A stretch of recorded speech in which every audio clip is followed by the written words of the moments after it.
Hello, everybody, and welcome to Psyched Out. This is going to be episode 6, I believe, of the Epstein investigation. We are continuing to pick our way through documents. This episode's mostly going to focus on the use of code names and some of the emails between Maxwell and other associates, as well as an OPR finding whether there was misconduct in Alex Acosta's handling of the initial investigation, as well as issues and discrepancies in the way Maxwell was treated while at MCC. So without further ado, I'm going to make myself nice and tiny, and then I'm going to stick myself over in the corner. So this link up at the top is a link that I'm going to put in the description. It is a full link to the OPR report that was released to the public and their findings on the investigation into Alex Acosta's handling of the Epstein case. I'm going to talk about the parts that I find particularly interesting, but if it's something that you want to read all the way through on your own, I think it's about 14 pages, that link will be accessible to you guys. But first and foremost, what we are going to talk about is something that I thought was pretty interesting, and that is the fact that Maxwell apparently owns some of her own businesses. I don't know why that was so surprising to me. I just never really put a lot of thought into it. But what first brought it up was this email in which somebody mentions that in typical Maxwell fashion, she perjured herself in another court deposition, whatever that may be, and did not disclose that she was apparently employed by a list of companies. You can see right here that this person brings it up and then mentions that ABC was going to do a story on it. So I was like, that's really weird. What kind of company was it? Well, apparently it was named LMAX, which interesting name, I guess. But what I find most interesting about this is that whenever Maxwell is asked questions about the company, she's unable to give a definitive answer. So when she's asked what is LMAX, she replies it's no longer in existence. If you listen to my last episode, you know that I say it's very important how people answer questions, what type of words that they use. So when she's asked what is LMAX and her response is it's no longer in existence, that's a deflection. She doesn't want to answer it. She's dismissing it. She's saying, well, it's no longer in existence, so why do you care? The attorney or whoever's questioning her asks again, what was it? Because you can't just BS your way through this and say, well, I'm not going to answer your question. You're going to answer one way or another. So she reluctantly replies, it was a company I started to advise other businesses on board placement, placing board of directors, and any other questions they might have, conferences, locations for conferences, speakers at conferences, etc. What I'm going to say next is speculation more than anything. I can't prove this, but I do find it particularly interesting that given the people Maxwell is associated with, that she would want to be in charge of helping establish boards of supervisors for other large companies wanting to give advice. It's sort of a protect your own type of thing, put feelers out for who's going to be in on the whole Epstein thing, etc. Again, this is just conjecture on my end. I find it suspicious. And the interesting thing here is that when asked, what the primary business was, what its purpose was, if it was named LMAX LLC, she again dodges the question, says, I think so. If that's your business, that's something that you should know. And then she's asked, is that a Florida limited liability company? And she's like, oh, well, whatever paperwork I have, I don't recall whatever it says on the paperwork. Again, something that you should know. Now, she goes on and is questioned. She can't remember whether it was brokered. She can't remember the name of the lawyer who helped her sign the paperwork. Conveniently just doesn't have any knowledge or recollection of this business that she had, or what it was for, or what she was doing with it. Now, that to me is a little bit suspicious. I think, one, she's dodging the questions because there's something else pertaining to the business, whether that be fraud, which is sort of what they're getting at with this whole document right here, even though I've only screenshotted a part of it. Basically, there were issues with her claiming that she worked 60 hours a week on tax documents, but then was saying that she wasn't getting paid because it was a non-profit, and any sort of money that was made by the business went back into the business and she never pocketed it or anything like that. It's a whole complicated mess. As I mentioned in last episode, Epstein's also a fraudster. We learned that he was pocketing money from charities that he was supposed to be in charge of. In this document as well, charities of Maxwell's are discussed, in which they ask her, who was employed, different things like that. So they were working more of a fraud angle on this, but as I mentioned, I do think it's interesting that she wanted to be responsible for advising other companies who to put in charge when we know the type of people that she is associated with. And something that I found also of particular interest is up here at the top, in which we learned that Maxwell is an EMT, a first responder. Now, I could be wrong with this, but my understanding is that if you are not actively working in an EMT service like firefighters or ambulance companies, things like that, you have to get recertified at a certain point. People who I work with in law enforcement have had EMT certifications, but they would have to take classes and retake tests every so often to keep that certification. And if they let that certification lapse, then they technically weren't EMT certified. So this implies that she has kept up on that, which is a little bit interesting because most people don't do that, especially just in an everyday average citizen capacity. There's not really a reason to invest in that. Again, what I'm going to say is conjecture. I think part of the reason she maintained that is because of the type of business, I use that word loosely, that she and Epstein were in, where it would be helpful to have somebody with medical training so that if injuries or issues arose during the whole sex trafficking thing, they didn't necessarily have to call 911 and disclose that information to first responders, EMTs, etc. So having somebody with EMT certifications as one of the head honchos of this whole operation would be very beneficial, very easy. Again, speculation, conjecture, I don't know that for sure, but I do think it's worth something bringing up and discussing.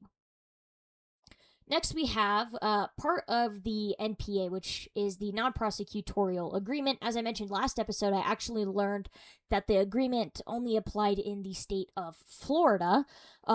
And basically, when there were evaluations of whether or not victims' rights were violated when Acosta didn't notify the victims of the NPA agreement, the government initially said, well, that sucks to be you.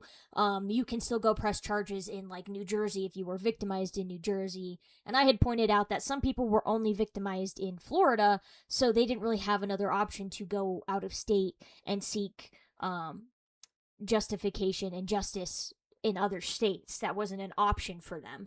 So I was happy to actually review part of, if not all of this agreement. I can't remember how many pages it was, but we're going to talk about some of the things that I find interesting. First and foremost, like I said, Alex Acosta, his name was on the NPA, even though he really doesn't have a lot of information on how it came to be, who came up with it, etc. He signed off on it. He takes responsibility for it. Now, the part down here that I really want to focus on is this paragraph. It says, if the United States Attorney should determine, based on reliable evidence, that during the period of the agreement, Epstein willfully violated any of the conditions of this agreement, then the United States Attorney may, within 90 days following the expiration of the term of home confinement discussed below, provide Epstein with timely notice specifying the conditions of the agreement that he has violated, and shall initiate its prosecution on any offense within 60 days of giving notice of the violation. Any notice provided to Epstein pursuant to this paragraph shall be provided within 60 days of the United States learning of facts which may provide a basis for a determination of a breach of the agreement. Now, as discussed in earlier episodes of this series, some of the language that was used in this NPA, the term specifically Epstein's best efforts, led to Epstein delaying quite a bit, turning himself in and really agreeing to the terms, or fulfilling the terms of the NPA, because at this point he had agreed. He signed it, he's saying sure. And the problem that arose, especially in some of the OPR questioning, was, by using the phrase Epstein's best efforts, you have now allowed him to basically give you the middle finger and do whatever he wants about delaying turning himself in, delaying his incarceration, and saying, oh, well, I'm doing my best effort, I'm trying. And so the question here with this paragraph and that terminology and knowing that Epstein delayed things is, at what point does he willfully violate the conditions. And the issue here is that because of the language Acosta used, they could never actually enforce this paragraph because they would never be able to prove that Epstein was willfully in violation of the agreement because they specifically put in the term Epstein's best efforts. That is such a subjective term. It's not objective. It wasn't like he has to agree within, he has to show up and be incarcerated within 30 days. And then, at that point, if it's 45 days later and he hasn't shown up, then he would be in violation. Super clear cut, super black and white. So while this paragraph looks great in theory, because of other contradictory language in the NPA, it really just doesn't do anything, and it kind of sucks as far as that goes. Then we have other parts of the NPA, and the part that I want to focus on here is this section. It says, Epstein shall make a binding recommendation that the court impose a 30-month sentence to be divided as follows. Epstein shall be sentenced to consecutive terms of 12 months and 6 months in county jail for all charges without any opportunity for withholding adjudication or sentencing, and without probation or community control in lieu of imprisonment. And Epstein shall be sentenced to a term of 12 months of community control consecutive to his 2 terms in county jail as described in term 2. This agreement is contingent upon a judge of the 15th Judicial Circuit accepting and executing the sentence agreed upon between the state attorney's office and Epstein, the details of which are set forth in this agreement. So what this means is, as we know, he served 18 months in jail, or was supposed to serve 18 months in jail as determined by the NPA that he signed. And then he was supposed to have 12 months on community control, which is like probation, wearing an ankle monitor, things like that. That's what's classified as community control. So when Acosta's saying, oh yeah, we stuck to the 2-year agreement because 2 years would be 24 months, and up here it's a 30-month sentence, he's technically not lying, which is something that I was very curious about, because I was like, well, he's only serving 18 months in jail, so I call BS. You are lying and you didn't hold up your end of the agreement. But in theory, if he's establishing 18 months in confinement and then 12 months of community control, then technically it is a 2-year sentence. Now, I will caveat that and say that Acosta initially was very firm that it was going to be 2 years in jail. Obviously, that didn't happen, but in the end, it was supposed to be slightly over 2 years as a sentence. So, that just adds a little bit of clarity as far as that goes. Come on, computer. There we go. All right. So, another thing that I found particularly interesting is that the United States was required to provide Epstein's attorneys with a list of individuals whom it has identified as victims, as defined in the code listed. And after Epstein has signed this agreement and been sentenced, upon the execution of this agreement, the United States, in consultation with and subject to the good faith approval of Epstein's counsel, shall select an attorney representative for these persons who shall be paid for by Epstein. So this is saying, and I kind of have a problem with this. Granted, I'm not a victim, so what I have to say on this really doesn't hold a lot of weight compared to how they feel about it. I don't feel that in order to have representation, you should have to disclose that you are a victim to Epstein's defense counsel. I think that the prosecution should say, hey, we have this number of victims. Like, let's say we have 12 victims. You don't need their identities, but you still have to provide a lawyer. I just think it gets tricky when it's like you're being forced to say, oh yeah, I'm a victim of Epstein, because obviously some people don't want to be named victims. Some people don't want that information out there. That's why there was the whole discussion about what should and shouldn't be redacted when the files were released, because some victims did not want their identity known publicly, which I totally understand and I totally respect. So I just think that there could have been something done differently in the verbiage of this. Granted, I'm not an attorney, I'm not a lawyer, so I don't know if that would be illegal, but just something that drew my attention that I thought was particularly interesting. Again, we move on to say that the language here, Epstein shall use his best efforts to enter his guilty plea. Again, the best efforts, not great. That terminology appears more than once in the NPA agreement. Really just kind of setting up the whole thing to fail from the very beginning. Not fantastic, not a fan of it. So the United States has no objection to Epstein's self-reporting to begin serving his sentence not later than January 4th, 2008. Again, this is after the best efforts term, so they were like, oh, he has to try really, really hard to turn himself in to serve his sentence. And then Epstein was like, yeah, screw you guys, I'm gonna buy as much time as I possibly can. And that's pretty much like exactly what happened. And then, as I said earlier, they can't really enforce the other paragraph saying he was willfully in violation because the verbiage that they used, in which it was super subjective and not a black and white type of issue. Then we go on, and where is it? Down here. Yes. In consideration of Epstein's agreement to plead guilty and to provide compensation in the manner described above, if Epstein successfully fulfills all of the terms and conditions of this agreement, the United States also agrees that it will not institute any criminal charges against any potential co-conspirators of Epstein, included but not limited to, and then there is a huge redacted section.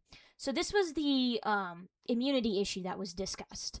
And the problem in the OPR investigation that really came up with this section is the verbiage including but not limited to, meaning that as the way this is written and the way this is worded, that any criminal charges against any potential co-conspirators of Epstein could have immunity, which with the way, it's written, and then adding on including but not limited to, first of all, I hate that this is redacted. You should tell us exactly who you gave immunity to, but whatever. It's basically saying, oh yeah, like nobody else in association with Epstein in the state of Florida can be charged. And I think that's BS. I don't think that that's fair. I've already made my opinion clear on that. I think they should not be getting a free immunity deal if they're not even willing to provide the government with information, because as I mentioned in a prior episode pertaining to this issue, they were offered immunity even though they had been brought in for questioning. At least one individual that was a co-conspirator was brought in for questioning, basically gave the government the middle finger and said, I'm not telling you any information, and then the government went, yeah, we're going to give you immunity anyways. Some individuals were given immunity after they provided information to the government, sort of a quid pro quo. And that does leave a bad taste in my mouth, but at least you're gaining something out of it, and they're not just getting it for free and then allowed to ride off into the sunset without any sort of consequences. So that right there is the language that was discussed when I mentioned it about the initial OPR investigation. And that's the actual language that was used because I finally got to read the NPA for myself. So that's where that whole problem came from. Now, here we go. This, what is this in relation to? I believe this was for, again, with Epstein's attorneys. Maxwell's attorneys are also huge pains in the ass. But this was a letter, or I guess some type of legal document written to the judge presiding over the case, in which they requested the following documents and materials related to the individuals identified in the indictment as minor victims 1 through 3, and for any other witness who has alleged that Miss Maxwell engaged in or facilitated improper sexual conduct at any time up to the present. Oh, I stand corrected. This is a Maxwell issue. I was going to say their forms look very similar, so I get them mixed up sometimes. So this is Maxwell's attorneys. Maxwell's attorneys want all diaries, notes, journals, emails, text messages, letters, or other writings by these individuals, including but not limited to all written communications between these individuals and Mr. Epstein or Miss Maxwell, all travel and immigration records, as well as copies of any passports and travel documents, all school records or other educational records, all phone records, all photographs, which that's so vague for the all photographs. You want every photograph they've ever taken in their entire life. That doesn't make any sense. All financial records, including all records reflecting any payments or money transfers from Mr. Epstein or his associated businesses to these individuals or their family members or their counsel, all police reports or complaints to law enforcement authorities filed by these individuals, any submissions to the Epstein Victims Compensation Program made by any of these individuals. That was a big one that was brought up by Epstein's attorneys that Maxwell's attorneys latched onto. Now, Epstein's attorneys were concerned and really pushed for the idea that if people were going to enroll in Epstein's Victims Compensation Program, they would not be allowed to testify at court because it was a conflict of interest. So they wanted that information on Epstein's side to impeach these witnesses. And it appears that Maxwell's attorneys are wanting to do the same thing because of the connection between Maxwell and Epstein. They want to say, hey, these victims were already compensated by Epstein through this program. Therefore, they are now seeking to double those damages by targeting Maxwell instead. So again, really shitty, but that's what defense attorneys do. It continues to say all communications between or among these individuals or between these individuals and counsel for any other such individual, including but not limited to emails, text messages, social media posts, and other correspondence. All public statements made by these individuals concerning Mr. Epstein or Miss Maxwell, any record or report of any physical, medical, mental, or psychological examination of these individuals. Another point of contention that I really struggle with is them wanting psychological records, medical records of these individuals. What they are seeking, and there's another bullet point later, what they are seeking to do is impeach these witnesses. They're going to say, well, if let's say this individual is bipolar, they're not mentally fit to testify in this court. Obviously, their testimony is going to be skewed.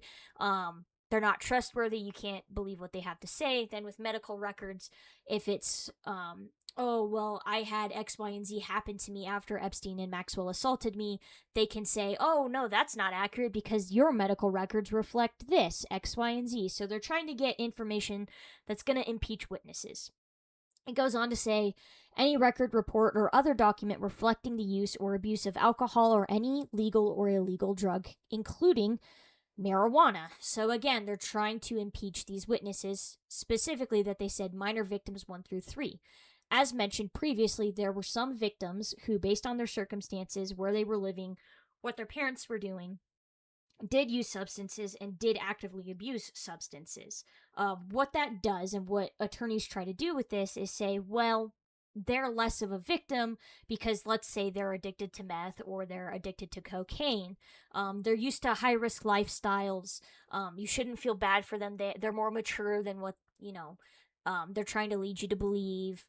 They've been involved in this world. If they're going to use meth, then they were just engaging in sexual activity with Epstein and Maxwell to get money so that they could afford that habit, etc.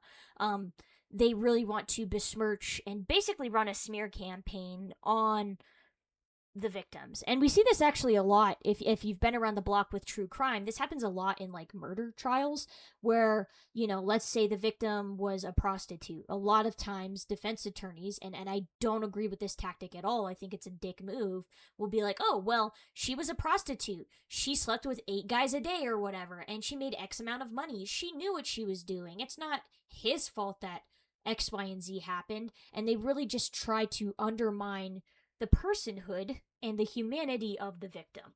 And so that's why the defense is specifically asking for these controversial records, such as psychological records, history of drug use, past criminal records, things like that. I don't remember if I got the judge's decision on any of this, but I was very upset as far as reading that because to me, it's a dick move, and I understand they're going to play dirty because of how big of a case this was and how, how wide-reaching it was and how much the media really cared. But I wouldn't be able to go home and sleep at night personally. And so I don't really have a lot of respect for these defense attorneys, but that's just me. Then it goes on to say, favorable statements and witnesses. We request that the government produce any witness statements favorable to Miss Maxwell and identify the names of any witnesses who have information favorable to Miss Maxwell. This includes any witness who the government does not intend to call at trial, but who made a favorable statement concerning Miss Maxwell. Evidence of criminal investigation of any government witness. We request any evidence that any prospective witness is under investigation by federal, state, or local authorities for any criminal conduct. This includes their entire criminal record, both arrests and convictions, whether adult or juvenile. Again, this is being used to try and impeach witnesses. This is not for anything other than that. Evidence of misconduct of government agents.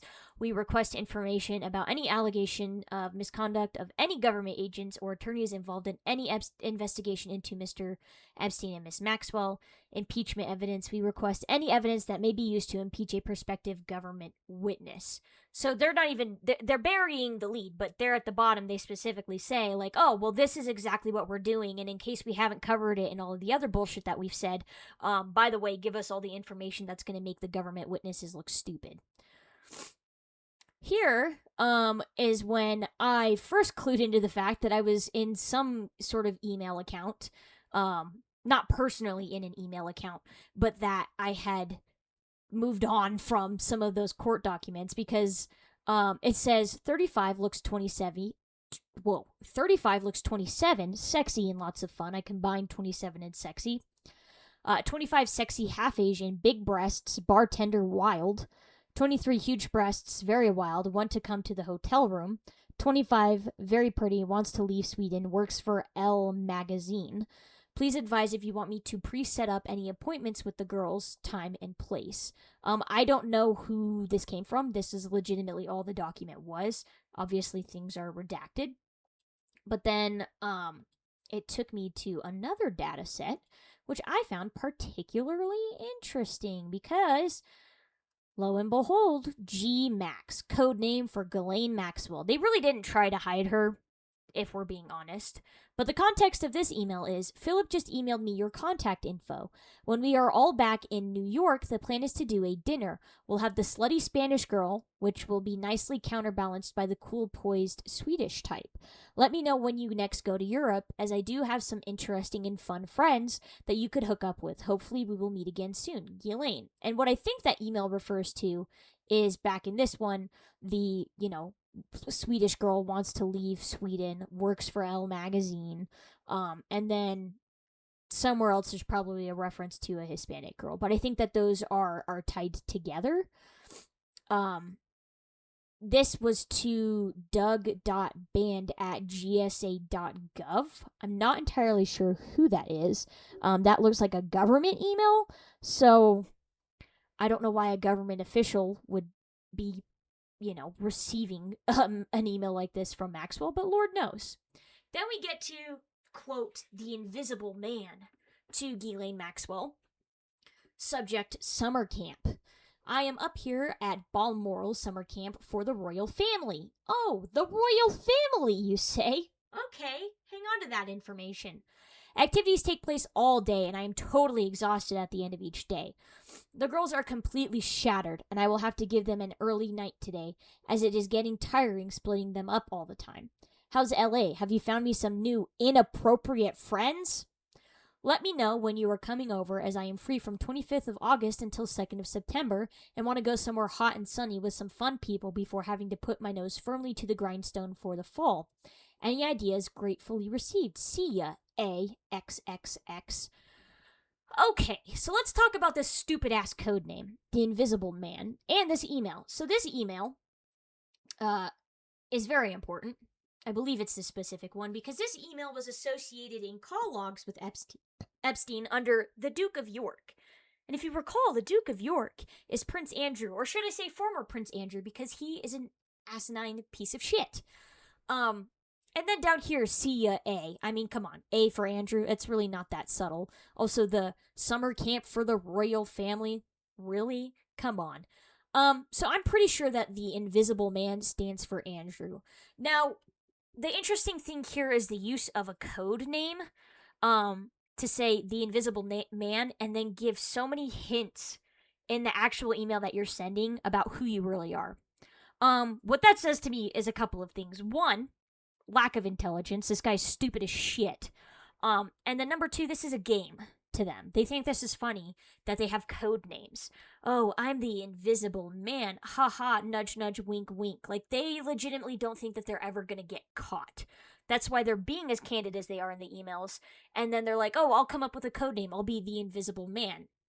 And I don't know if he's ever seen The Invisible Man or anything like that.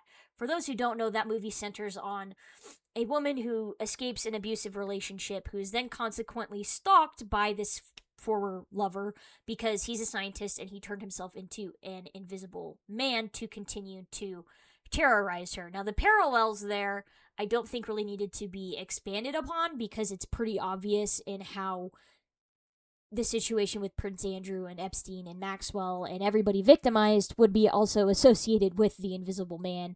The continued stalking, the continued presence, the idea of somebody being there when they're not actually there, and then the fact that the woman in the movie feels like she's going crazy and is having to prove to other people that this actually is happening and this actually has happened, and nobody wants to believe her.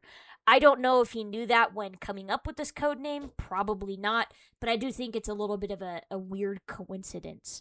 The other thing, too, is they're really not trying to hide what it is they're discussing. Inappropriate friends. I mean, come on. Really?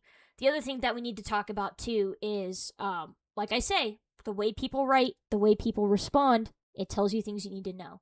The fact that the girls is capitalized means that Maxwell knows who, quote, the girls are. That is a proper noun. Hopefully you guys remember that from, like, first grade. Person, places, things, names of stuff. So that holds some type of significance. Whether that means the girls as in, like, the girls of the royal family, who knows? But again, the fact that is capitalized means that there's some type of significance there.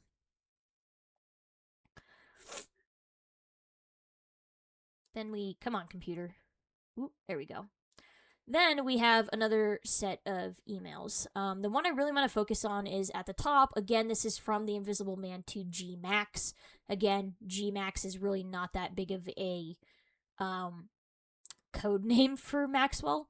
But anyways, it says, from the Invisible Man, I am overwhelmed at the kindness and generosity of the offers that are being made for me. I would love to do them all, but fear that there would not be enough time. However, I am afraid that horses and I do not mix particularly well, but the trip to see the lines sounds really interesting.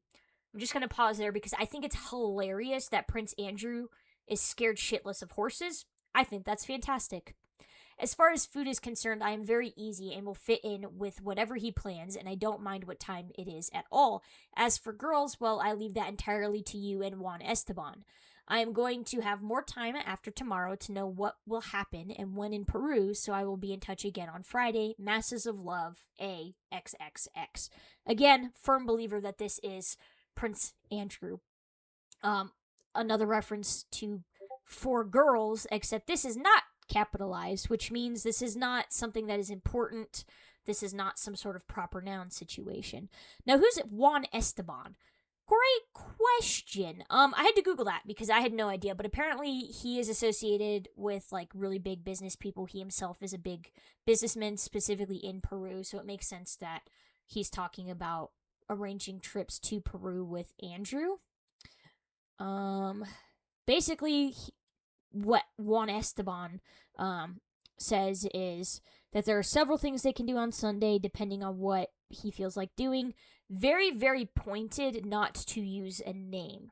And I find that interesting because most people would say depending on what so-and-so feels like doing. Then he goes on to say we could ride Peruvian paso horses in the morning. I would organize a small group of friends and get a few horses together to the beach. He goes on, and he never once uses a name or any indication of who he is talking to. Which, again, what people say, how things are written, is very important. What we have next is the OPR review. The way that it initially starts is just the the overview of the case, how it started in Palm Beach, what the charges were, and then it talks about the sentence, which is the NPA required Epstein to make a binding recommendation that the state court sentence him to serve 18 months in the county jail, followed by 12 months of community control. Stuff that we've already gone over. So the OPR does that. Gives you the factual background, if you will.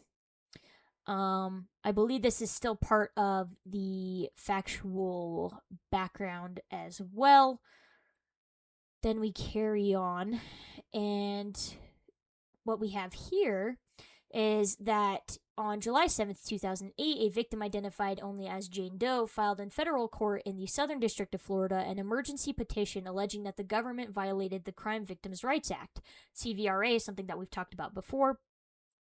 when it resolved the federal investigation of Epstein without consulting with victims and seeking enforcement of her CVRA rights. Now, those violations are really kind of what started this whole OPR investigation, because once it got out that their rights as victims were potentially violated, that became a huge problem.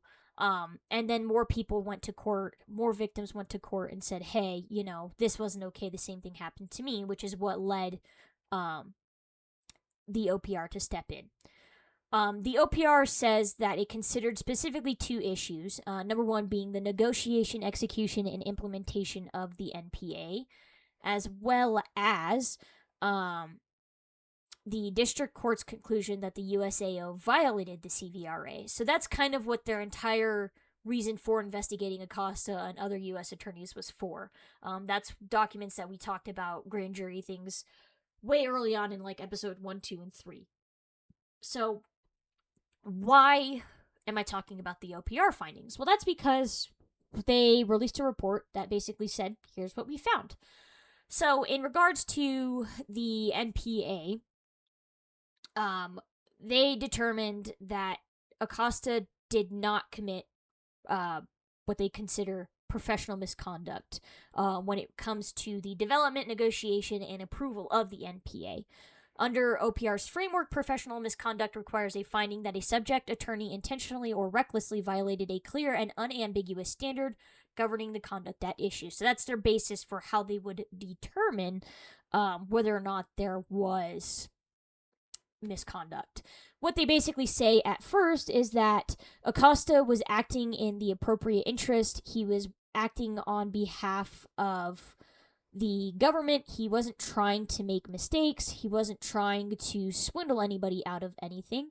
So therefore, he did not commit any sort of misconduct. Then it goes on to say, nevertheless, OPR concludes that Acosta's decision to resolve the federal investigation through the NPA constitutes poor judgment. Although this decision was within the scope of Acosta's broad discretion, and OPR does not find that it resulted from improper factors, the NPA was a flawed mechanism for satisfying the federal interest that caused the government to open its investigation of Epstein. In Acosta's view, the federal government's role in prosecuting Epstein was limited by principles of federalism, under which the independent authority of the state should be recognized, and the federal responsibility in the situation was to serve as a, quote, backup to state authorities by encouraging them to do more. However, Acosta failed to consider the difficulties inherent in a resolution that relied heavily on action by numerous state officials over whom he had no authority. He resolved the federal investigation before significant investigative steps were completed, and he agreed to several unusual and problematic terms in the NPA without the consideration required under the circumstances. Again, to me, that sounds like misconduct. The OPR said, no, that isn't misconduct based on our standards. The way I see it is, if you are going to go out of your way to make agreements that have not been made before just because you can and you want to get this case over and done with, that sounds like malfeasance, and you should probably be in trouble for that. But again, that is my opinion. Obviously, that is not what happened here. I continue. In sum, Acosta's application of federalism principles was too expansive, his view of the federal interest in prosecuting Epstein was too narrow, and his understanding of the state system was too imperfect to justify the decision to use the NPA. Basically, what they're saying is Acosta didn't do his homework and he was stupid as shit, which we've all concluded already. Furthermore, because Acosta assumed a significant role in reviewing and drafting the NPA, and the other three subjects who were supervisors left the USAO, were transitioning to other jobs, or were absent at critical junctures, Acosta should have ensured more effective coordination and communication during the negotiations and before approving the final NPA. The NPA was a unique resolution and one that required greater oversight and supervision than Acosta provided. So basically they're saying negligence is not misconduct. They're saying Acosta was out of his mind. He was negligent to high heaven. Didn't know what the hell he was doing. But, oops, too bad, no harm, no foul. I firmly disagree. I think if you're going to be the fucking U.S. attorney in charge of this shit, you should probably know what you're doing. And if you don't know what you're doing, you should probably do more research. And then again, points that I made in other episodes. Acosta conveniently was missing tons of records because they got deleted during like an email update. Acosta was seeking employment with the defense team that was representing Epstein. Like, these are all conflicts of interest that I think are very important that hint to the fact that there was probably actual misconduct here, but the OPR didn't find so, therefore we have to go with that. Next, we move on to findings and conclusions relating to the government's interactions with victims. OPR further concludes that none of the subject attorneys committed professional misconduct with respect to the government's interactions with victims.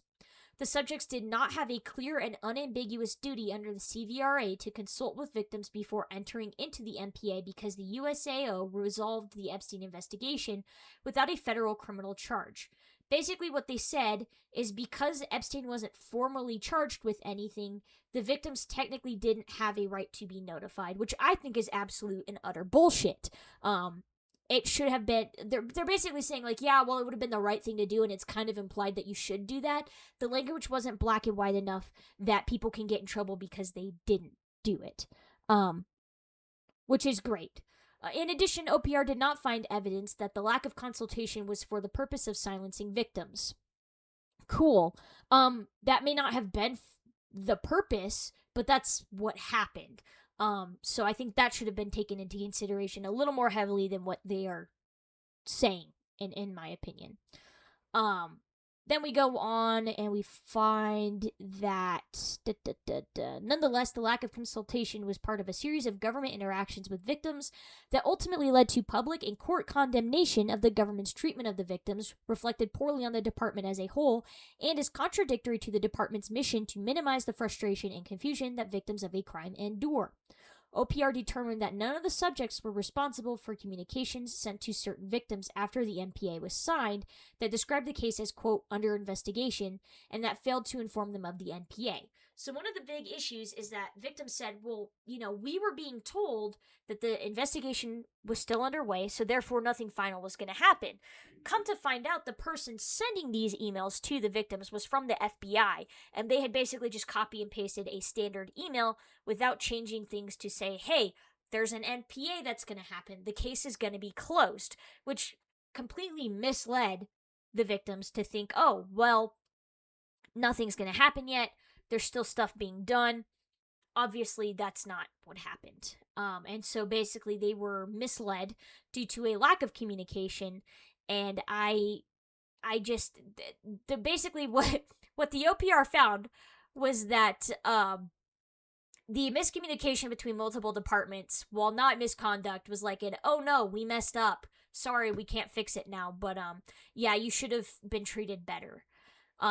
Specifically pertaining to the letters risked misleading the victims and contributed to victim frustration and confusion by failing to provide important information about the status of the investigation. Yeah, no shit. The letters also demonstrated a lack of coordination between the federal agencies responsible for communicating with Epstein's victims and showed a lack of attention to and oversight regarding communication with the victims. Yeah, we already determined that.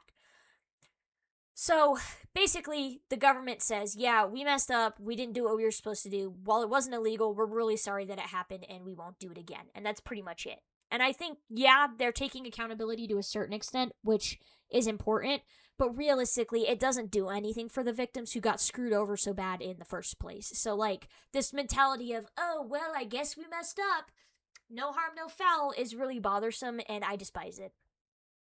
It infuriates the hell out of me. So we're going to move away from the OPR investigation. Like I said, I'm going to include the link to the full report in the description so you guys can watch it. Not watch it, but read it.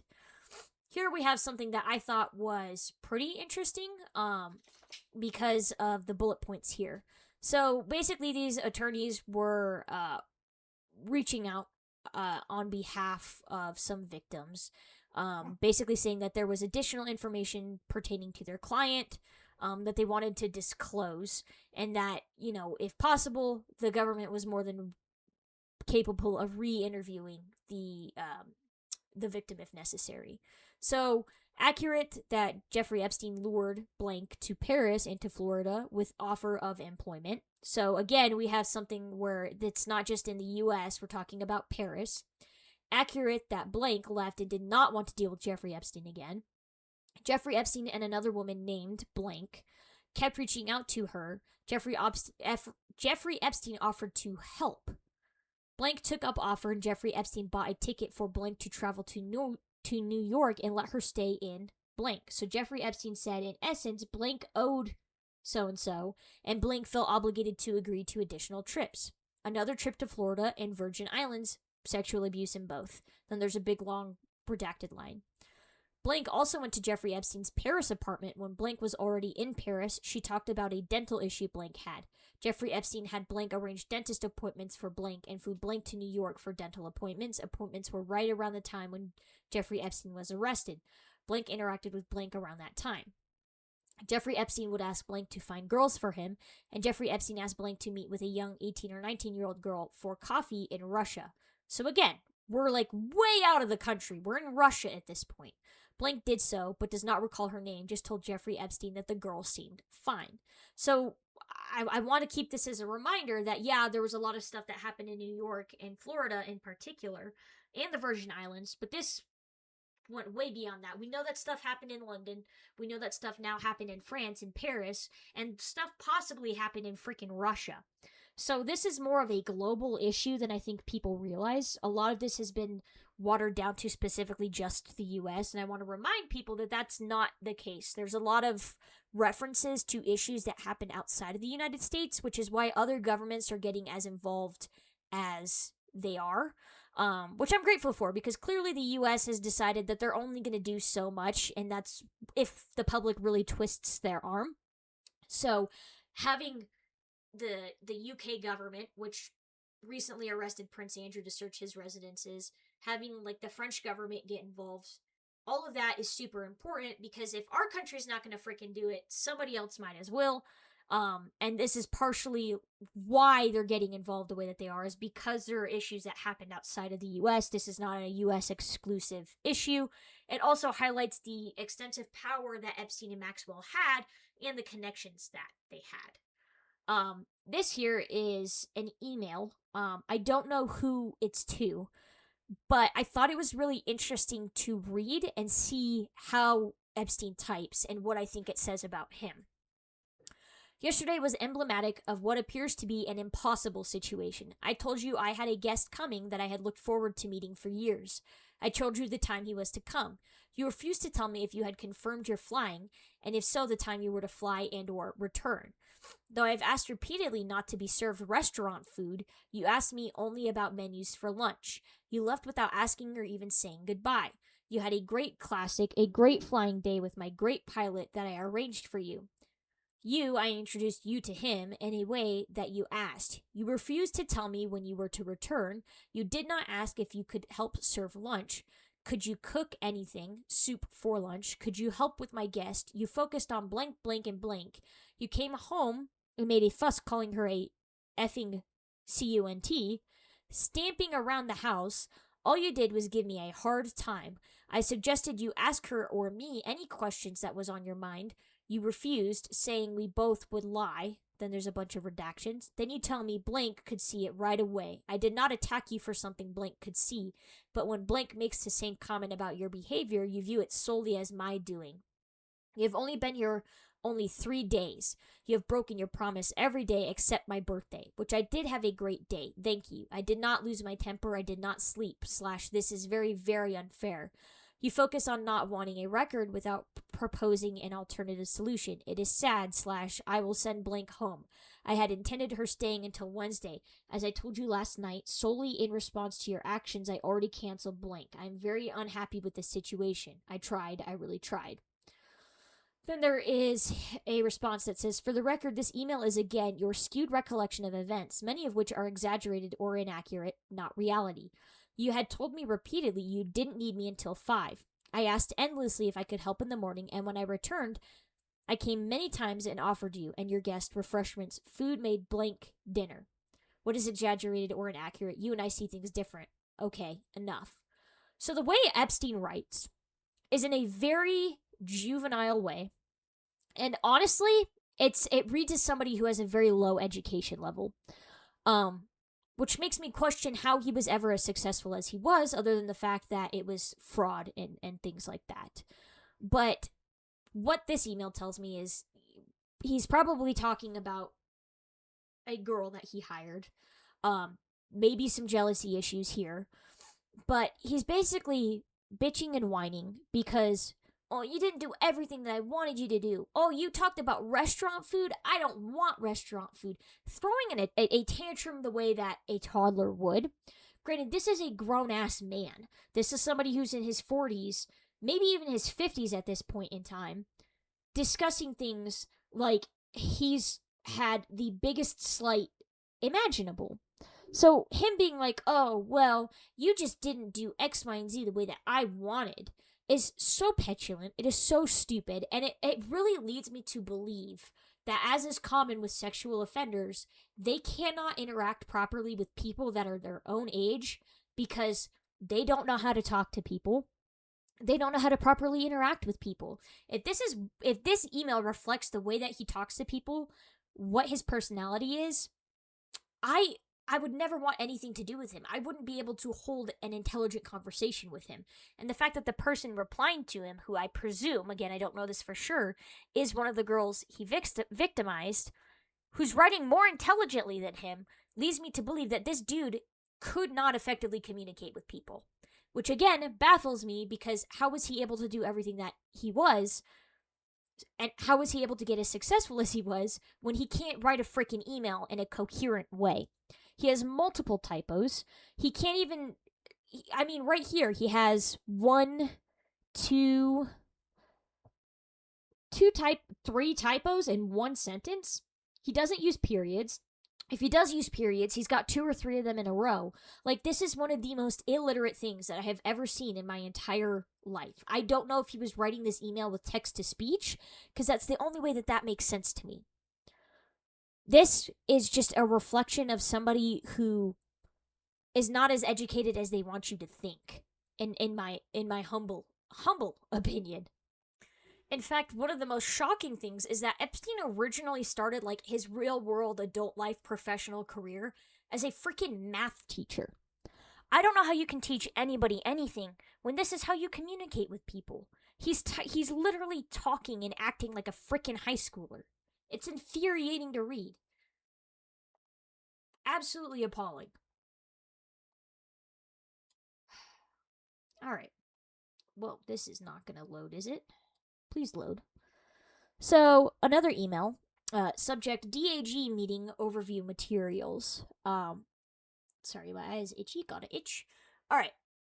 Basically, almost all of this is freaking redacted. What I thought was interesting was here at the bottom, which says charged cases. Motions practice in sex trafficking case against Epstein associate Ghislaine Maxwell may draw press if, for instance, defendant succeeds in efforts to secure the identities of specific victims. Also working on potential resolution with another Epstein co-conspirator. That part's redacted. Now, as we go through more documents pertaining to Maxwell, what we will find is her team, and her in particular, have a very specific interest in identifying victims. And we talked about their goal to impeach as many victims as possible as part of her defense. Like I said, criminal history, drug history, psychological history, different things like that. They file multiple motions to the judge asking that victims be identified. In one letter, and I don't know if I have it screenshotted, they specifically asked that anybody who has ever made a statement publicly about Epstein or Maxwell be disclosed to them. And that could be people who talked about them in like 1980 before any of this was ever discussed. Their intention is to have as many people exposed who have spoken about them publicly as possible. Their argument for that was, well, if they've talked about it publicly to news outlets, they should be fine with being identified. And the judge was like, yeah, no, I'm going to pass on this one. If they don't want to be identified, they don't have to be identified. And your defense counsel doesn't just get to know everything that they want because you think that you're being personally slighted. Same email. We go down here. And it says, this summer, we charged Ghislaine Maxwell with conspiring to entice minors to travel for the purpose of sexual abuse in connection with helping Jeffrey Epstein to abuse his many victims. The case focused on 3 specific victims that traveled to be abused by Epstein, including instances in which Maxwell herself participated in the acts of abuse. Trial is set for this coming July. We are finishing discovery and motions are scheduled for December. Motion practice could generate further press. For example, the defendant continues to press, as I said, for the identity of the specific victims, and if she is successful, that would surely lead to a round of press about the victims and the details of our case. Relatedly, we are in plea negotiations with counsel for Blank, another Epstein co-conspirator. Blank, who scheduled hundreds of sexual massages with minors for Epstein, but who is also a victim of his sexual abuse, may plead to an obstruction of justice related count. So again, sometime later, they're still pushing to have the victims revealed. Specifically, the same 3 victims that they were trying to get criminal history on, drug history on, and psychological records on. Because those victims were listed as minor victims 1 through 3, and then what helps me corroborate that is that this email says the case focused on 3 specific victims. So again, they want the identities of all 3 of those people. They want to impeach those witnesses as much as possible. Again, so the next set of documents we're going to have is Maxwell bitching and moaning about the conditions of her confinement. This was something that I briefly discussed in the last episode, but it has since gotten worse. And there are certain things that I do find concerning, but again, I want to discuss it and I want to do my best to enlighten people on what I think is really happening here. So, Miss Maxwell's conditions of confinement must be improved. Miss Maxwell's conditions of confinement are extraordinarily onerous, and unlike those of any other inmate at the MDC or in BOP custody to our knowledge. Remember, BOP stands for Bureau of Prisons. In fact, in the time that Miss Maxwell has been at the MDC, she has met with 4 separate wardens and interim wardens, and each has told her that they have never seen in their collective years of experience anything like her current regime. What I think really should be said there is, in the course of those wardens' time and career, they have never experienced a case involving a defendant such as Maxwell. But attorneys are going to spin that in a way that benefits their client. But that's what I think they're taking out of context, is that these wardens were like, yeah, we've never seen anything like this before.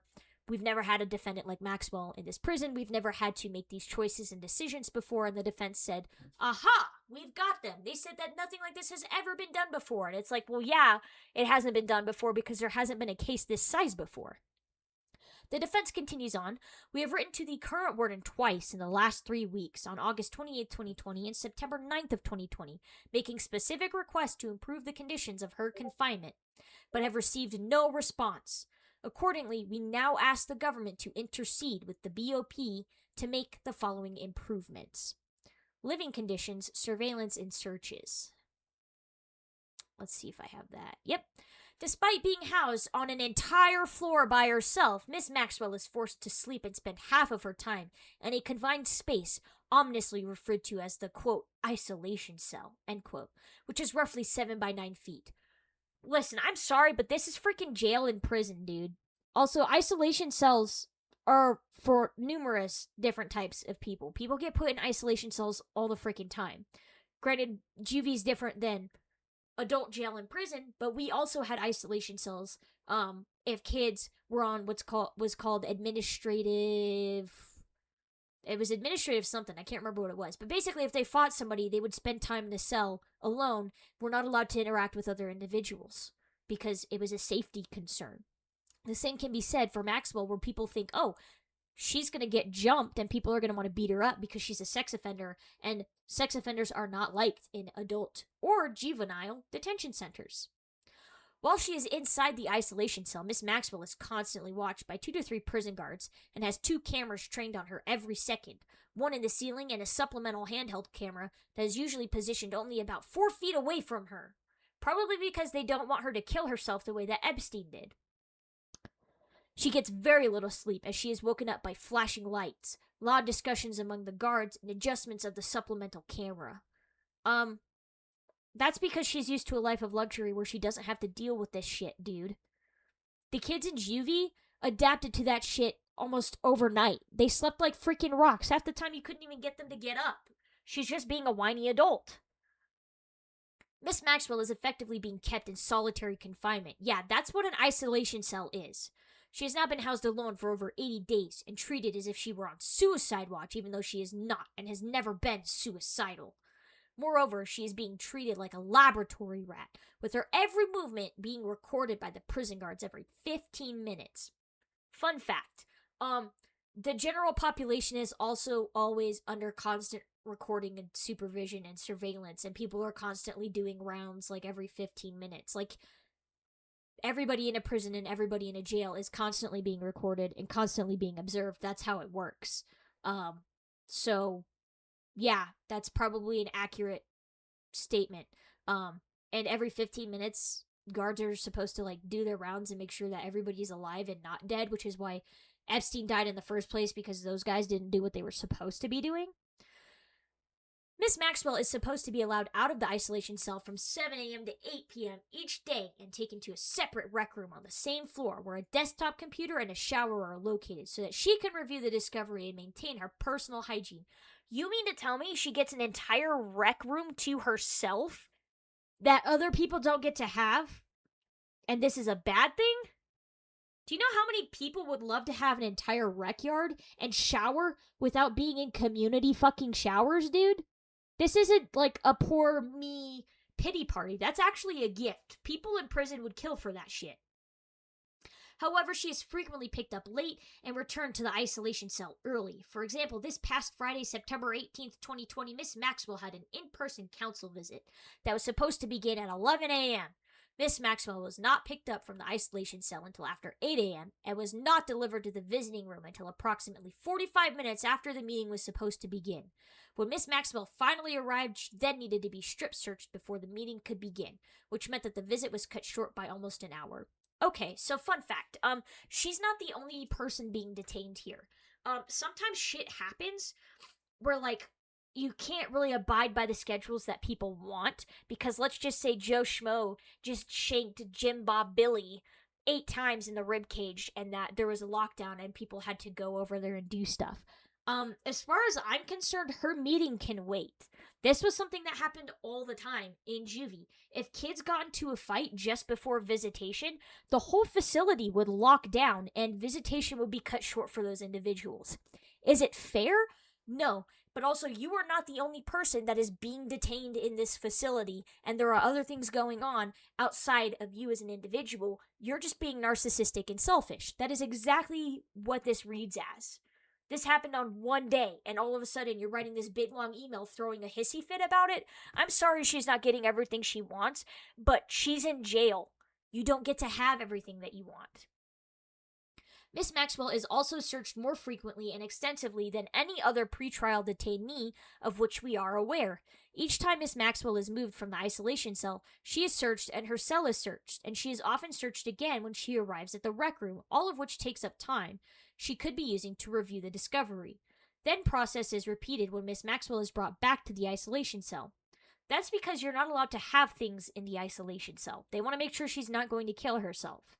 You're also not allowed to have contraband, which this particular detention facility has an issue with, as we found out in the last episode. So, yeah, they're gonna be thorough in making sure she's not bringing things she's not supposed to have into an isolation cell.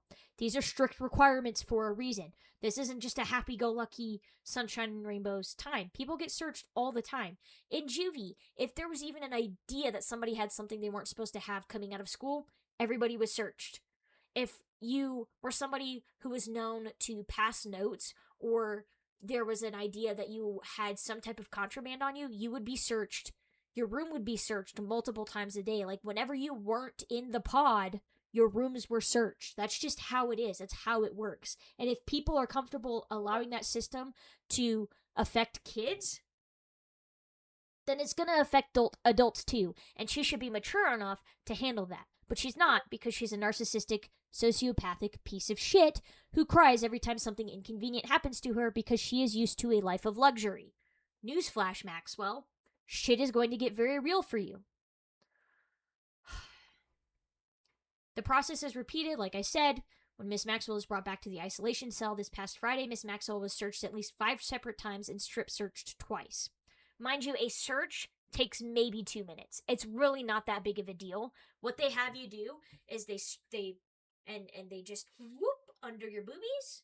They check your shirt. They check the bottoms of your feet, your socks. They check your legs, your ankles, and that's pretty much it. They'll also do a mouth search, which the way mouth searches are done is you take your pinkies and you stick them up here in your gums. You go up to the sides, you go down, and then you open your mouth, and you stick your tongue up, and you stick your tongue to the left, and you stick your tongue to the right, and then the mouth search is done. That's how that works. Easy peasy. So being searched 5 times is maybe a difference of like 10 minutes. And strip searches really don't take that long either. I've done multiple strip searches on people, and I have seen butts and boobs that I would rather not see. But again, it's really not costing her as much time as they're making it seem. Each time, Miss Maxwell had her mouth searched by prison guards who put their hands inside her mouth, which exposes her to heightened risk of the COVID-19 transmission. Sure, in theory, yeah. I don't know of any mouth searches where they're supposed to stick their fingers in your mouth, but I can also guarantee you that they're not going to stick their bare hands in your mouth. They're going to wear gloves. But mind you, this is the same individual who previously was bitching and moaning about how people were spraying chemicals to clean her door and the tray opening and how it was fumigating her cell. So either she gives a shit about COVID-19 or she doesn't give a shit about COVID-19. She can't pick and choose, because if they're disinfecting stuff so that the virus doesn't spread and then she whines and bitches about it, then she can't whine and bitch about people sticking gloved fingers into her mouth.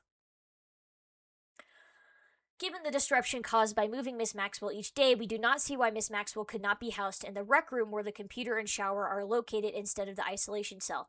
Perfect. So let's not only give her an entire rec room to herself when other people don't get to have that. Let's actually just house her into an entire room where everybody else gets to stay in a cell. And then on top of that, she'll have free access to a shower that nobody else gets to have. There we go. That'll solve all the problems. This shit pisses me off because it's defense attorneys like crying a river about how neglected she is and how nobody actually gives a shit about her when she is getting privileges that other people would kill for in jail and prison. Like, this is not the egregious fault of the prison and jail system that you are making it be. Body scans. Miss Maxwell is subjected to a body scan each week, and until recently, she received approximately 3 per week. We assume these are to see if Miss Maxwell has secreted anything inside her body. We do not understand why it is necessary for the BOP to administer body scans on such a regular and frequent basis, and thereby repeatedly expose Miss Maxwell to radiation, especially when she was already under constant surveillance and the scans have all come up negative. We ask that these body scans be curtailed significantly or eliminated if possible. Listen. Do I think that you should be scanned 3 times? Probably not. That is a bit excessive. But in case you didn't know, the female body has more areas to hide things than the male body does. And despite how much surveillance is being done, things still get by. Mind you, this same facility was on lockdown because somebody reportedly smuggled a gun into the facility. So it's not as secure as the defense team is making it out to be. This facility has massive issues with contraband. Therefore, they are going to be diligent about Miss Maxwell because it is such a high-profile case. Access to the commissary. Although the MDC nominally approved Miss Maxwell's request for permission to purchase from the full prison commissary list in August of 2020, in fact, her access to the commissary is still extremely limited. To name just one example, she has not been able to purchase sports bras that fit since she arrived at the MDC. Miss Maxwell cannot be denied such a basic article of clothing. Among other things, it means that she cannot engage in aerobic exercise necessary to stay healthy. Okay, nobody's saying she can't have bras. She's just being extra picky and saying that the ones she wants, she cannot have. Okay, in juvie, it was you had extra small, medium, and large. Okay, they weren't meant to fit your boob size specifically. It was you get access to a bra, as long as you're not going to kill yourself with it, and then you wear said bra. And if it doesn't perfectly fit you, tough shit, that sucks. It's not meant to be sunshine and rainbows. So again, she can cry a goddamn river. Among other things, it means that she cannot engage in aerobic exercise, yada yada yada. We are more than happy to send Miss Maxwell whatever brand of underwear is approved by the MDC, but we cannot do so without the permission of the warden. We therefore ask the government to speak to the warden about granting defense counsel permission to send Miss Maxwell approved commissary items, including underwear, and to give her access to the full commissary list. Food care packages. Miss Maxwell's meals have been a persistent problem and an entirely inadequate. She has been given non-vegetarian meals and has been denied food on the prison menu. For example, she often receives meals with no protein and was recently given only bread and butter for several meals with no additional food. It was not until Miss Maxwell was given access to the menu for the first time on September 1st after she complained that she had been given a non-vegetarian meal that she realized that she had not been receiving full meals with all of the nutritional components since arriving at MDC.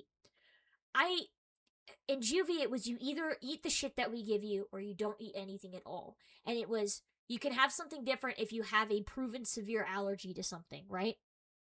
Or if it was like for religious purposes, like some kids were Jewish and they weren't allowed to have pork, okay?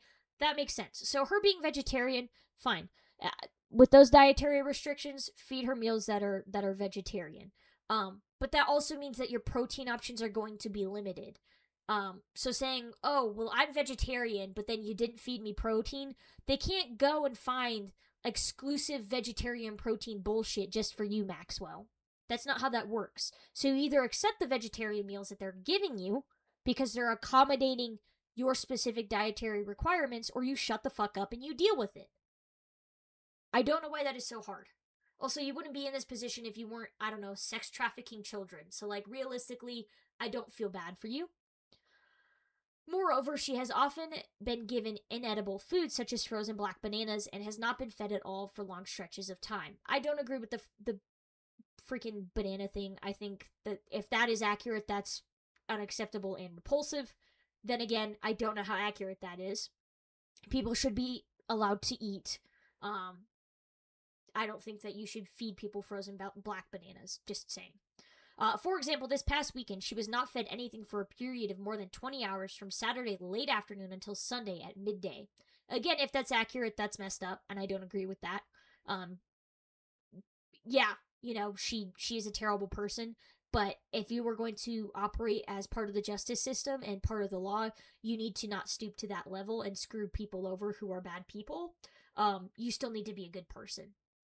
As a result of this inadequate nutrition, she has lost a great deal of weight since arriving at MDC. Which is interesting because I don't know if you've seen her lately, but she's actually put on some weight, so I don't know how accurate that is.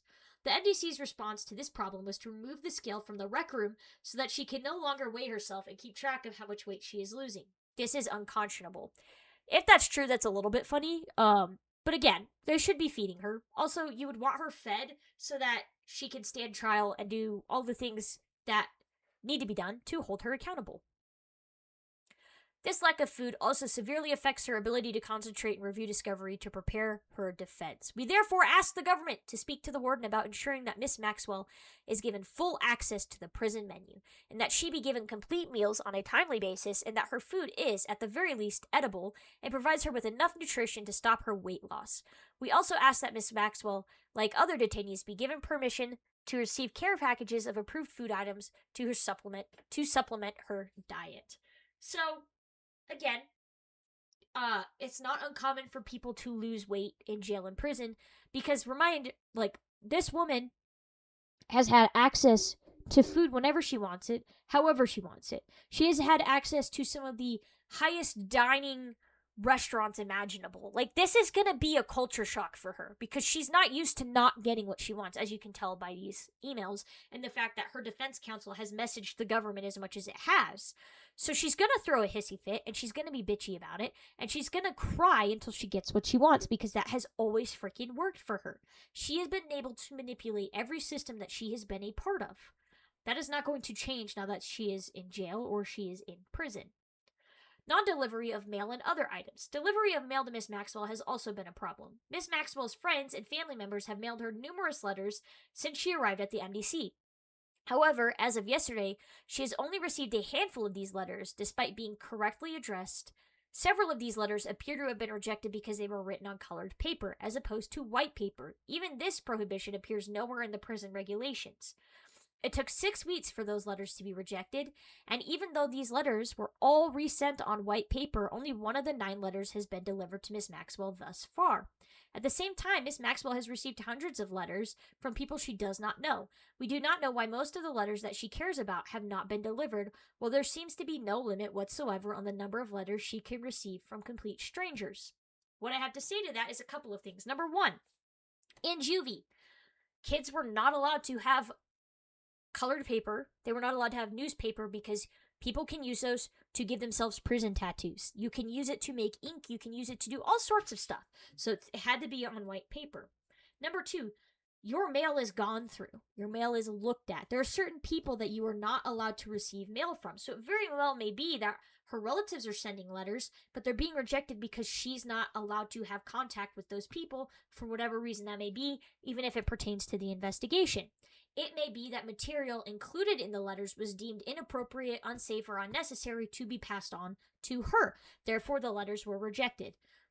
Is it possible that they were being extra rude and just being a bunch of raging assholes and rejecting every bit of letter, like every bit of media received from her family? Yeah, that's possible. But there's probably more to the story than what is being said by the defense, which is that, yeah, you can't have colored paper. No, you can't have newspaper. That's how prison tattoos happen, okay? Also, you can't have letters that are going to have sensitive material to the investigation or other sensitive material that is not allowed to be provided to you. So therefore, it will be rejected. Ms. Maxwell has also not received shipments of approved items from Amazon. For example, on August 13th, 2020, her counsel placed an Amazon order for a package of 5 BOP-approved flexible pens and 8 BOP-approved legal pads. The legal pads were delivered to the MDC on August 18th, 2020, and the pens were delivered on August 19th, 2020. Both deliveries were returned for no apparent reason, and to our knowledge, none of the copies of the New York Times, which are approved and have been paid for since August 1st, 2020, have been delivered to Ms. Maxwell. We do not understand why these items were rejected or have not been delivered. Who knows? Beats me. I don't know. If I had to speculate, it's probably because they don't want her to have papers that pertain to material in the investigation, because let's be honest, there's probably talk about the investigation in those newspapers, and they probably don't want her to have those because as far as that goes, you're not really allowed to have material pertaining to whatever your case is outside of actual legal documents and consultations with your attorneys. That's how it was in juvie. We are also not permitted to deliver a new pair of reading glasses to Miss Maxwell to replace the ones that BOP personnel broke in a search of her cell shortly after she arrived at the MDC. Instead, we had to wait until Miss Maxwell received approval to receive the glasses and then had to mail them to her. As a result, Miss Maxwell was without her reading glasses for over 2 months, from early July 2020 until September 16th of 2020, when they finally were provided to her at the MDC. It therefore has been extremely difficult for Miss Maxwell to review the discovery until now. I had kids in juvie who intentionally broke their glasses because they were throwing a fit.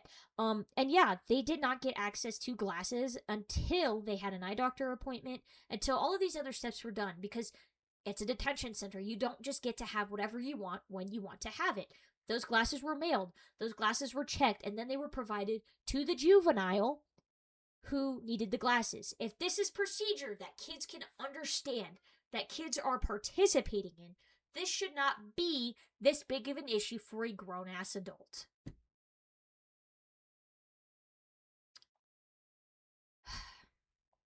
I hate her. I hope you guys know that. Oh my gosh. Okay. So, we're gonna move on a smidge. We'll go back to Maxwell and everything that pertains to her whining and complaining. But we're going to take a break from that. These were issues pertaining to follow-up interviews for other victims who said that there was an incident in New York, other additional incidents in New York, one in particular that had to do with Maxwell, multiple incidents in Paris as well as Florida, other incidences in New York and Florida, as well as California and Washington. Then there was an interaction with Epstein and Prince Andrew, as well as Maxwell. And then there were other additional incidents in Florida. These attorneys were reaching out to the government saying, hey, these are our clients. If you want to talk to them, please do so. Up here we have documents discussing search warrants. And basically the important thing here is that some of the things found, like some of the documents found in the search warrant, had to do with private investigators. If you remember, Epstein hired private investigators to stalk and follow family members of the victims. In one incident, a private investigator almost ran a dad of one of the victims off the road. this is not something that you typically see because most people, one, they can't freaking afford private investigators. They're quite expensive. But the way I see it is, one, it's an intimidation tactic, and two, it's what can I find out that the prosecution has so that I can come up with an excuse and beat them to it. So I just thought it was interesting that it refers specifically to the fact that there was evidence and was proof that private investigators were not only hired by Epstein, but were involved in targeting certain victims and their families.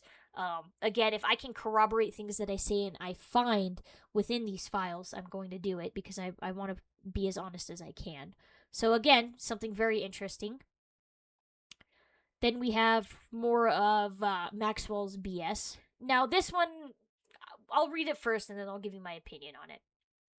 It says, Counsel for Ghislaine Maxwell write to report that she was physically mistreated and verbally threatened by MDC staff over the weekend. Officer Blank performed a body search of Miss Maxwell inside her isolation cell with her back to the handheld camera. During the search, Officer Blank squeezed Miss Maxwell's breasts with vice-like pressure equivalent to a mammography. Miss Maxwell physically recoiled in response to pain caused by Officer Blank. Another guard, Officer Blank, threatened to charge Maxwell with assaulting an officer should she move again during a search of her person. Miss Maxwell reported the physical incident to a staff psychologist and to an associate warden and was examined by medical staff. In addition to written reports, the physical and verbal incidents should have been captured on the handheld camera used constantly to surveil Miss Maxwell. This is not the first time Miss Maxwell has been touched inappropriately by MDC staff, as MDC records should reflect.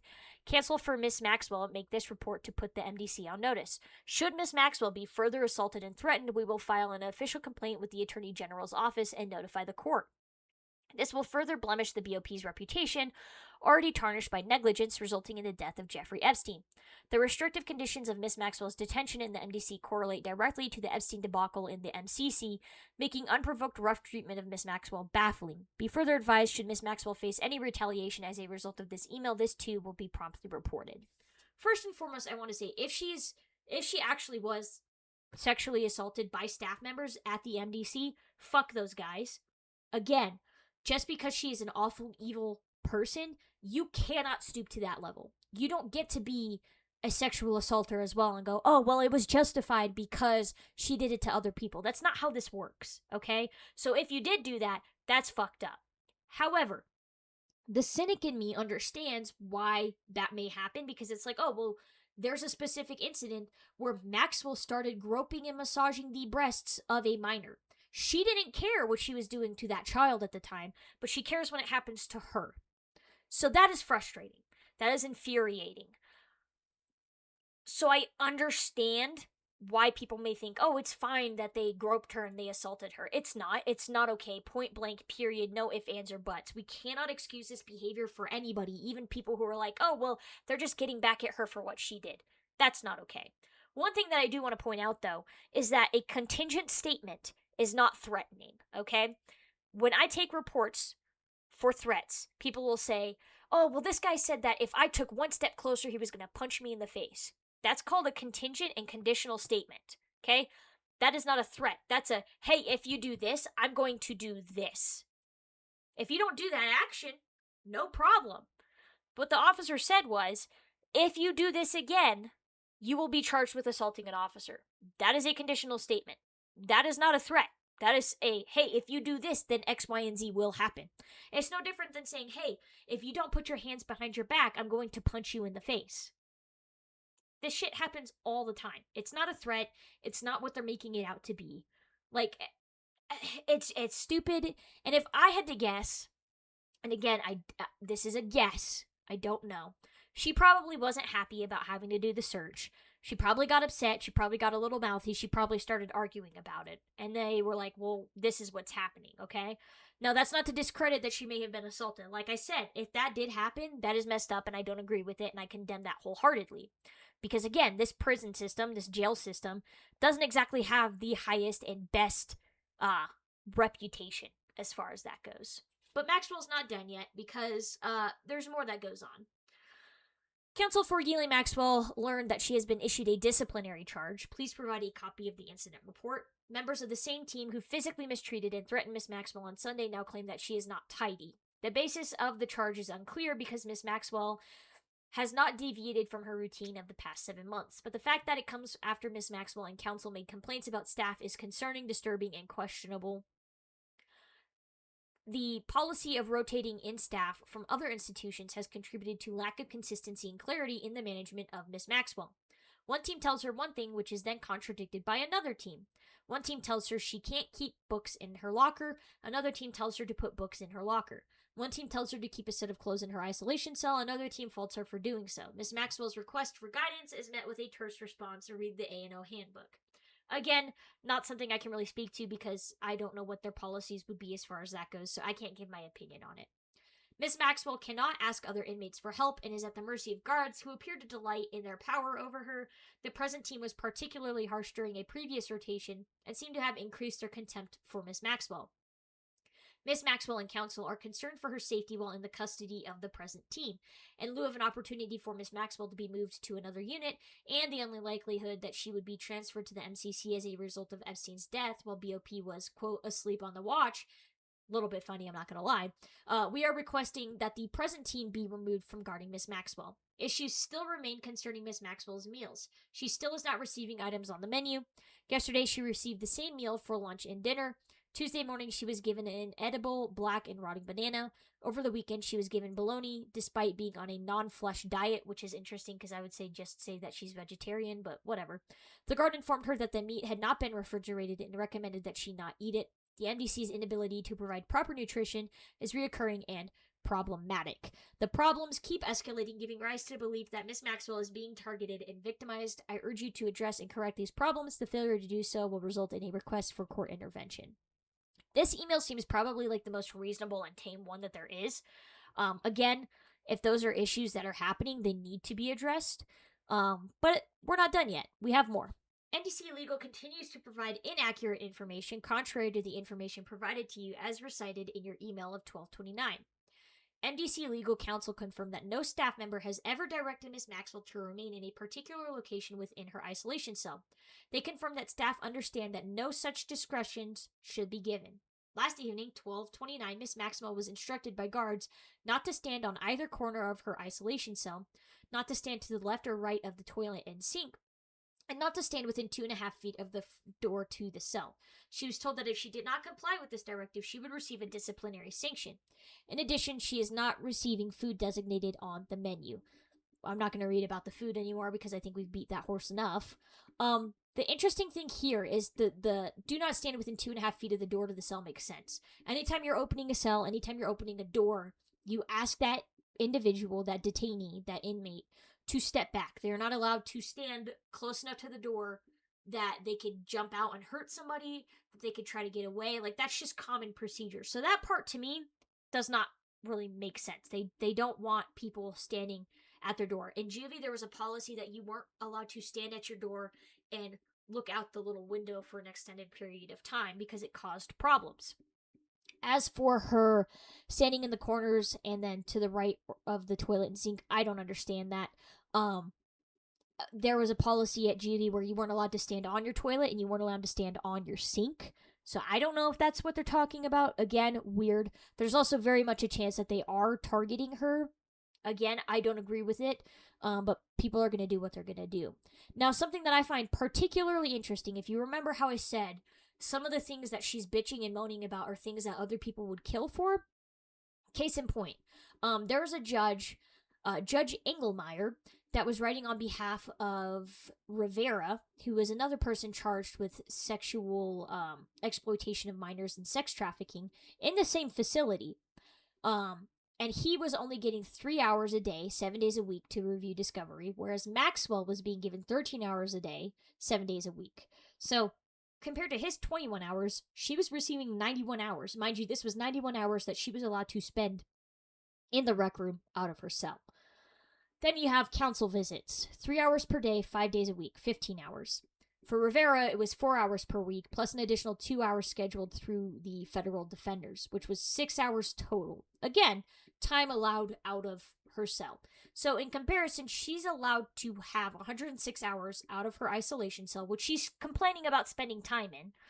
And then you have this individual over here who has allowed to have 27 hours a week outside of his normal cell. So her complaining about her treatment is a little bit ironic. And the judge was basically saying, well, if she's allowed to have this treatment, it needs to be extended to all people who have similar cases. And the government pushed back, and the courts pushed back and said, well, no, that's not true. Her case is way larger than Rivera's, therefore she needs the extra time. They also said because Rivera was housed with other people in common population and things like that, that they couldn't provide the extra time and material that he needed because it just wasn't possible since he wouldn't have been in a room by himself. So the only reason Maxwell is getting all of the time she's allowed to have outside of her isolation cell, which she complains about being in, when clearly she spent 106 hours outside of every freaking week, is ridiculous. She's complaining about things, like I said, that are a privilege that other people would freaking kill for. And this backs it up 100%. Again, just shows you the narcissistic personality of Maxwell and what type of person she actually is. Again, these are the reasonings. The Maxwell case has multiple times more discovery than the Rivera case, hence the need for such expanded discovery access is greater in the Maxwell case. At the MDC, Maxwell has a unique housing situation as she is in protective custody outside of general population. She therefore has sole access to a room to use a computer and phone for approximately 13 hours a day. Rivera, by contrast, is housed in the general population. Again, something people would kill for. There are approximately 80 other inmates at the MCC in Rivera's unit that use the same VTC room for court appearances, probation interviews, and attorney meetings. By contrast, Maxwell shares access to the MDC VTC room with substantially fewer inmates. The MDC can therefore provide 15 hours of VTC meeting with her attorneys without compromising access for other MDC inmates. That is not true for Rivera at the MCC. So again, things that Maxwell sees as a punishment and a hindrance to her, things that her lawyers are bitching about for no reason, are things that other people would absolutely die for and kill to have. And they're basically saying, haha, sucks to be you, don't worry about it. On top of that, we have an interesting mention of a case with a Victor Casado, who is a former supervisory guard at the MCC, who was recently sentenced to 36 months for his role in smuggling contraband into the MCC. And he did this for tens of thousands of dollars in bribes. So a very upstanding individual. Casado actually smuggled in alcohol, medications, cell phones, all sorts of stuff in exchange for money. So again, given the history of this facility and the type of employees that they have, there's a reason that people are searching and body scanning Maxwell as much as they are, because she's the type of person that would bribe somebody like Casado to participate in behavior wherein she gets different types of material smuggled to her. So there's a reason, there's a method to the madness. It's just being painted in a very strategic and specific way to make Maxwell look like more of a victim than she actually is. And I think that's the hard part and why it's so frustrating and infuriating, is because anybody with common sense who has experience with detainees and inmates kind of knows why a lot of these procedures are in place, but to the general public, most people don't understand how all of that works, which is why I wanted to speak on it and why I wanted to talk about it. Because to anybody else, it would look like a bunch of red flags, like there's a huge problem here, nobody's being held accountable, etc., when in reality, there's really not anything that egregious going on. Like I said, I don't agree if she was sexually assaulted. I don't agree that she's being fed black rotten bananas, if that all is accurate, because the law has to be not perfect, but it can't stoop to the level of the people that it's punishing, because then it's not effective and it's not operating in the way that it's supposed to. Now, what I think all of this whining and complaining really shows, other than the fact that Maxwell is used to getting her way, is that she's having a fundamental breakdown of reality. She's not coping well with the fact that she is no longer living the lifestyle that she has been accustomed to for decades, and she doesn't really know how to handle it. So she's kind of freaking out about it, and the only way that she can really do anything about it is to get her attorneys to complain on her behalf. I think this is her way to try and cope, her way to test the waters and see what kind of influence she still has and if anybody actually cares. Nobody really does, if we're being honest. And I would say that the judge, I believe it was a Judge Nathan, who handled all of the complaints, was very fair in how they made determinations on what to give Maxwell based on her complaints and what to say, yeah, no, you're BSing me on that one. So a lot of respect to that judge in particular. But yeah, it also shows a very big disconnect between the elite and the average individual. The average individual is not going to have as big of an adjustment period as somebody who has millions of dollars and is used to having millions and even billions of dollars, who can do whatever they want, whenever they want, however they want. Somebody who has been a pathological criminal and never been caught. Some of these people in jail and prison have been doing crimes for like decades. They're used to it. But when you think about it logistically, let's take like a middle class individual. Somebody who, yeah, they could reasonably afford to eat whatever they want, is used to going to work for 8 hours a day. Being in a cell for like 8 hours a day is really not that different than going to work for 8 hours a day. Maxwell, I don't think actually worked like a day in her life, just because of how privileged she is. But my point is, her sense of self is gone, her sense of power is gone, and she's grasping at straws. That's what all of those emails tell me, is that she's seeking to regain some type of power and some type of control because she no longer has that, and it bothers the hell out of her. She is not comfortable with the position that she is in. And I take a little bit of satisfaction in knowing that it was that difficult for her mentally and psychologically, because her loss of agency and how deeply that's affected her is not all that different from the loss of agency and effect that she had on her victims and Epstein's victims. So, in a weird, twisted kind of way, she is definitely getting a taste of her own medicine. And I think that's exactly what the justice system is for. It is to make people realize, you know what, maybe that really messed up thing that I did probably wasn't that good of an idea, and maybe I am a bad person. I don't think she'll ever get that far to admit that she's a bad person and she did some bad things, but one can hope and one can dream. But yeah, definitely she's having to do some mental gymnastics through all of this to cope with what's going on. So it'll be interesting to see if, as I continue reading, her lawyers keep complaining for her, or if they kind of give it up, or if they try other new arguments as well. But yeah, that's pretty much all I got for you guys. The code names, a little bit weird, not gonna lie. I think they're using code names because they think it's a game. They don't think they're ever actually gonna be caught, and if we want to play the skeptic, it might have to do with the plot of The Invisible Man. It kind of gives me the Wizard of Oz vibe of like, no, don't pay any attention to the man behind the curtain. That's the vibe that I get from that. Just tongue-in-cheek. And I definitely think it's Prince Andrew as far as that goes. It's like the only thing that would make sense. And then the OPR agreement, which I will include a link to, that's also very interesting. The government basically saying, yeah, we're negligent as shit in everything that we do, but it's not misconduct. So, yeah, just a lot of things to be frustrated over, a lot of things that I find particularly appalling. But don't worry, guys, I have ways of relaxing. Hopefully you have ways of relaxing. I just got some new comic books that I will be reading. Absolute Batman Volume 1 and Volume 2. Looking forward to those. So that said, please take care of yourselves. If you want more of this content, please don't forget to like, comment, and subscribe. It really does help.